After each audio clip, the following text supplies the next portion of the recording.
Hello guys, నమస్తే అందరికీ. ఈ వీక్ అయితే మన బిగ్ బాస్ హౌస్ నుంచి అభయ్ నవీన్ బయటికి వచ్చేసిండు. ఎందుకు వచ్చిండు అందరికి తెలుసు కదా. ఈయనకు ఉన్న పెద్ద ప్రాబ్లం ఏంటంటే నోటి దూల. కావాలనే బిగ్ బాస్ పైన రెస్పెక్ట్తో మాట్లాడిండు. పిచ్చి పిచ్చి మాటలు, అసలు ఏం మాట్లాడుతాడో ఏమో ఆయనకే తెలియదు. ఏమన్నా అంటే ధమాకుందా అంటాడు. అసలు ఈయనకు ధమాకుందా నాకు అర్థం కాలే. కొంచెం ఓవర్ అనిపించింది.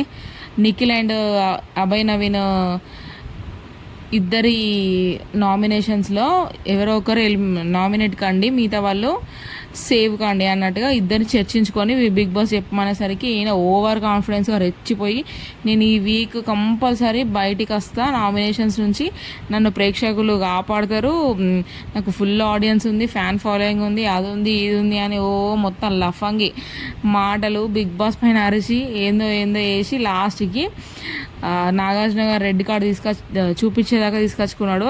ఇదే అండి నోటిదులు అంటే. అందుకే లైఫ్లో కూడా ఈ నోటిదుల వల్ల ఏం పనులు కావు.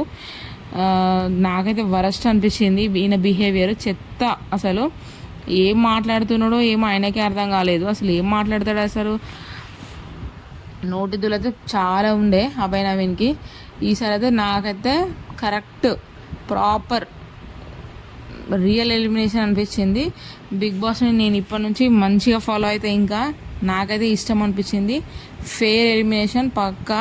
ఈసారి బిగ్ బాస్ సీజన్ 8 రెచ్చిపోబోతుంది. చూడండి అందరూ. ఈరోజు మండే నామినేషన్స్ ఎపిసోడ్ కూడా హైలైట్ ఉంటుంది. మీకు మళ్ళీ అప్డేట్ని ముందుకు వస్తాను. Thank you for watching.